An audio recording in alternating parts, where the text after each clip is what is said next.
हम इसको आज का मैच वैसे बहुत इंटरेस्टिंग होने वाला है। इंटरेस्टिंग तो खैर पहला वाला मैच भी था, अगर आप उसको लेकिन आज तो डिसाइडर मैच है। कल तो वैसे बोर मैच था। कल बोर मैच था, मुझे समझ नहीं आ रहा क्या वन साइडेड हो गया तो हमारे लिए बोर बन वन साइडेड मैचेस बोर होते हैं।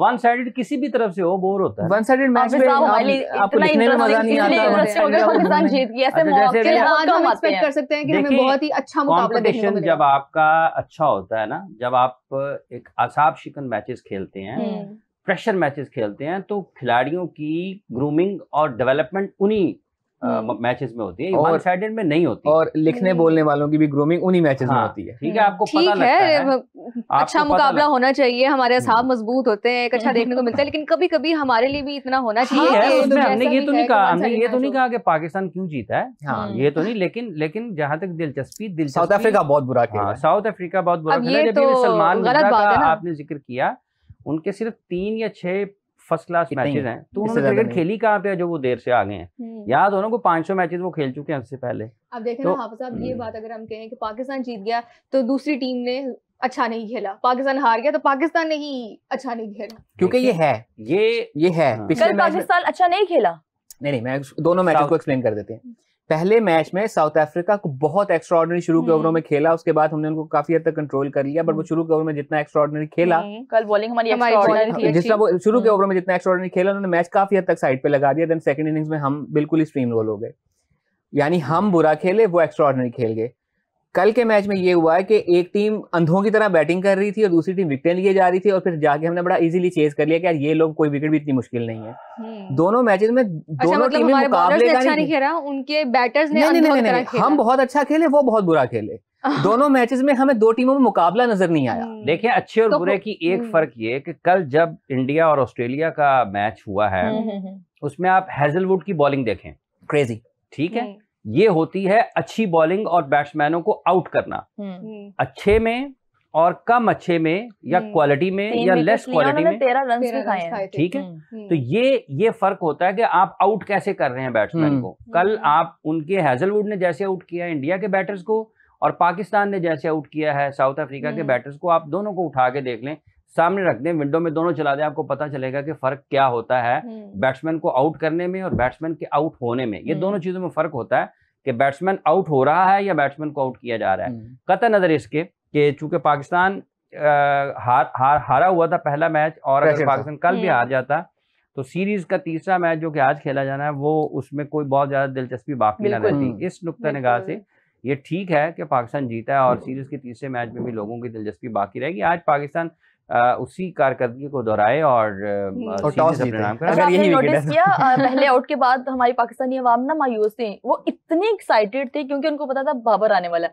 बाबर के लिए सोबिया, अगर आपने देखा हो, अवाम मतलब आउट होने को कोई वो नहीं कि किसी के बुरे एक्सप्रेशंस आए हो, वो सब लोग खुशी से देखिए ये बदकिस्मती है पाकिस्तान, ये बदकिस्मती है पाकिस्तान की कि एक ऐसा खिलाड़ी जो आउट होके जा रहा है और बुरा फील करेगा। ड्रेसिंग रूम कैसा फील करेगा? इतना अरसा हमारे अवाम ने बाबर का वेट भी तो किया है ना, उसकी परफॉर्मेंस देखने, इतनी उम्मीदें थी बाबर से, वो उनकी परफॉर्मेंस का वेट कर रहे थे बेसिकली। वो बाबर आजम आए तो थे स्क्रीन पे, बिल्कुल आए, और एक जीता हुआ मैच कितना शानदार जिताया उन्होंने। जो बाबर आजम के 9 रन थे ना, कल उस चीज का वेट का इंतजार हो रहा था, वो 9 रन हो ही जाए।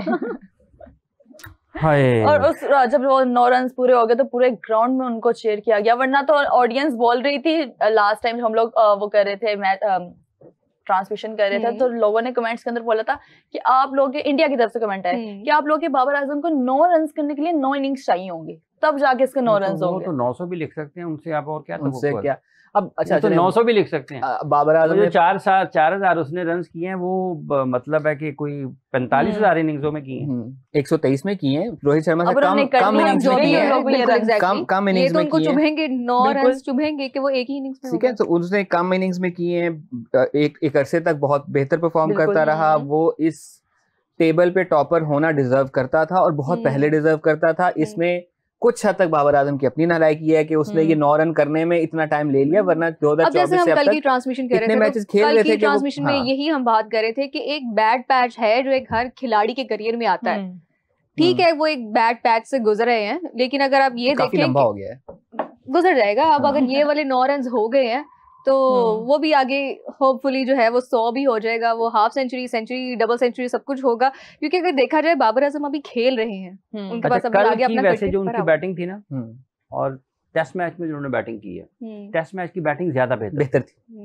जो उन्होंने कल बेहतर रन्स किए हैं और जो टेस्ट मैच में उन्होंने बैटिंग की, हालांकि रन्स वहां पर भी 50 उनकी हाईएस्ट 4 बारी में वही था, लेकिन अगर आप क्वालिटी के एतबार से देखती हैं, कंट्रोल के एतबार से देखें, तो वो जो टेस्ट मैच की बैटिंग थी वो इन T20 मैचेस में जो बैटिंग कर रहे हैं उससे बहुत जमीन आसमान का फर्क था। और जब तक ये रिलेट नहीं करेंगी ना उसके खेलने का अंदाज, वो वापसी मुश्किल होगी, क्योंकि स्विच करते हुए फॉर्मेट को अगर आप में इतना बड़ा शिफ्ट आ जाए कि आप बेसिक्स से हटे हुए नजर आएँ तो रन्स करना मुश्किल हो जाते हैं।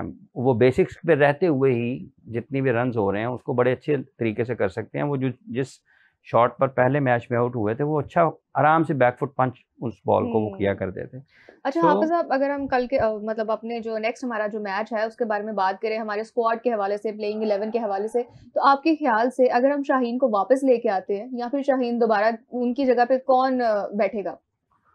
पता नहीं ये क्या करते हैं जी, ये इनका क्या कहा जा सकता है। बहुत मुमकिन है फ़हीम अशरफ को बिठा के शाहीन को खिला ले। मतलब अब सलमान मिर्जा को कैसे ड्रॉप करेंगे, उसने तो आउट किए हैं, ठीक है। अगर अबरार को बिठाया जा तो कल अच्छे किया, हालांकि उसके ज्यादा अच्छे गेंद थे निस्बतन, जो बैट्समैन की स्किल को चेक करते हैं वो जगह पर थे। कल उसकी लेंथ बेहतर थी पहले मैच में, और उसकी मिसफील्डिंग भी हुई है, उसकी गेंदों के ऊपर ड्रॉप कैच भी हुए हैं, तो उसको रन्स मिसफील्डिंग की वजह से भी कुछ हुए ना। कल उनकी गेंदबाजी ज्यादा बेहतर थी, लेकिन वो इससे भी बहुत बेहतर बॉलर हैं। पाकिस्तान के ये जो नसीम एंड शाहीन ने जो बॉलिंग की है ना एशिया कप के मैचेस में, और specially second half against India वाला जो फाइनल मैच था अभिषेक शर्मा के साथ, जो उन्होंने फाइनल में जो पहला ओवर किया था, वो उसकी पोटेंशियल है, वो उसके बिल्कुल नियर पोटेंशियल के ऊपर है। मतलब वो इससे भी बेहतर बॉलर हैं जो उन्होंने अभिषेक शर्मा इंडिया के खिलाफ फाइनल में ओवर किए थे। तो उनका ट्रू पोटेंशियल वो है जिस पे वो नजर आए हैं, और अगर वो उसको कैरी करते हैं, कंटिन्यू करते हैं, तो वो डिफरेंट बॉलर हैं। जिस तरीके से उनको ट्रीट किया जाता है या जिस तरीके से उनके बारे में बात की जाती है, सलमान मिर्जा या पाकिस्तान के जितने भी और बॉलर्स हैं इस वक्त जितने भी खेल रहे हैं, वो उस पोटेंशियल पर नहीं है जो पहला ओवर उन्होंने इंडिया के खिलाफ फाइनल में किया था। वो नसीम कर सकता है वैसी गेंदबाजी, ठीक है, या ये कर सकते हैं, या आपको कोई और बंदा तीसरा ढूंढना पड़ेगा जो उस इतने हाई प्रेशर गेम में इतने जाराना अंदाज से खेलने वाले बल्लेबाज के खिलाफ अगर आप इस तरीके से, और आपको 1-2 मरतबा रन हुए हैं उसके खिलाफ, तो आपने काउंटर पे के ऊपर आना था। बिल्कुल। तो ये डिफरेंट किस्म की स्किल्स हैं। अच्छा, साउथ अफ्रीका 3 सीमर्स के साथ खेल रहा है ग्राउंड में, तो पाकिस्तान भी जा सकता है 3 के साथ? पाकिस्तान कल भी 3 के साथ था। कौन पाकिस्तान पहले भी देखें, हर मैच में टीम चेंज नहीं हो सकती और ना करनी चाहिए, ये कोई बेहतर तरीका नहीं है, ठीक है। और अगर अब अगर आपने खिलाया है उसको सलमान मिर्जा को, उसको एक और खिलाया फिर उसको मैच, अब क्या है इसमें, अब उसको बाहर बिठा के, इवन फ़हीम अशरफ को भी, फ़हीम की पिचेस को जहां पर वो अच्छे गेंद कर सकता है, ये टीम मैनेजमेंट का काम है कि अगर उनको पिच पढ़ना आता है तो वो फ़हीम को उस जगह पर खिला सकते हैं। देखिए जहां पर बॉल हल्का फुल्का, कल तो वैसे शॉट्स उन्होंने बहुत बुरे खेले, जहां पर पिच में मदद मौजूद है ना बॉलर्स के लिए, सीमर्स के लिए, वो बहुत अच्छा करेगा, क्योंकि उसका सीम हिट होता है, उसका बॉल कट होता है, हैवी बॉल होता है, कंडीशंस में वो कंडीशनल है। अब आप ये कहें कि वो एक ट्रू पिच के ऊपर उसको 50 होगा 4 ओवर्स में, इससे भी ज्यादा हो सकता है, लेकिन जहां पर मदद मौजूद होगी वो बाकी सब बॉलर से ज्यादा खतरनाक और मुश्किल खेलना होगा। उसका बॉल हैवी बॉल होते हैं, एरिया बड़ा अच्छा होता है, पिच से मदद मिलती है, तो कट बहुत तेजी से होता है। तो जो T20 में बैट्समैन शॉट्स के लिए जा रहा होता है, तो जिस लेंथ पे वो हिट कर रहा होता है, बैट्समैन उसको शॉट खेलने के लिए जाता है और बॉल उसके अंदाजे से के मुताबिक नहीं होता, वो अंदर या बाहर हो जाता, तो वो ज्यादा मुश्किल बॉलर होता है कंडीशंस जहां पर होंगी। क्या साउथ अफ्रीका कोई नई स्ट्रेटेजी के साथ आएगी खेलने? स्ट्रेटेजी उनकी वही होनी है, मॉडर्न डे क्रिकेट। कोई टीम के अंदर बड़ी तब्दीली को क्या, जो उनके 5-6 तो टॉप प्लेयर्स हैं ही नहीं ना, 5-6 टॉप प्लेयर्स तो उनके हैं ही नहीं। अब डिपेंड करता है सरफेस क्या ऑफर करता है और वो खुद क्या करना चाहते हैं। कल जिस तरीके से वो मतलब अंधाधुंध खेल रहे थे, अगर वो आज भी ऐसे खेलेंगे तो वो आउट ही होंगे ना। और जिस किस्म की विकेट थी वो थोड़ा सा ध्यान से खेलते तो 150 करके हमें मुसीबत डालते डालते, थे। हाँ हमें मुसीबत डाल सकते थे। मैं इसलिए कह रहा हूँ कि वो बहुत बुरा खेले और हम बहुत अच्छा खेले, इसलिए दोनों टीमों अच्छा का चलो ये मुकाबला वाली थोड़ा बात सा तो नहीं। हो गई नहीं, उसको मैं थोड़ा कर दूं। किस सूरत में हम कहते हैं कि यार बहुत जबरदस्त मैच हुआ है कि हमें ये 110 चेज करने में ना को 5-6 हमारे आउट हो चुके होते, परेशानी हो चुकी होती, तो फिर कहते कि यार साउथ अफ्रीका ने तगड़ा मुकाबला किया। पाकिस्तान की तरफ से साउथ अफ्रीका ने मुकाबला किया था, या हाँ। हम जिस पिछले मैच में मैंने कहा था कि हम चलो 195 चेज ना करते, 180 तक कर लेते, आखिरी ओवर तक करीब जाते, हम कहते हैं यार मुकाबला देखने को मिला है, तो that would have been a good game.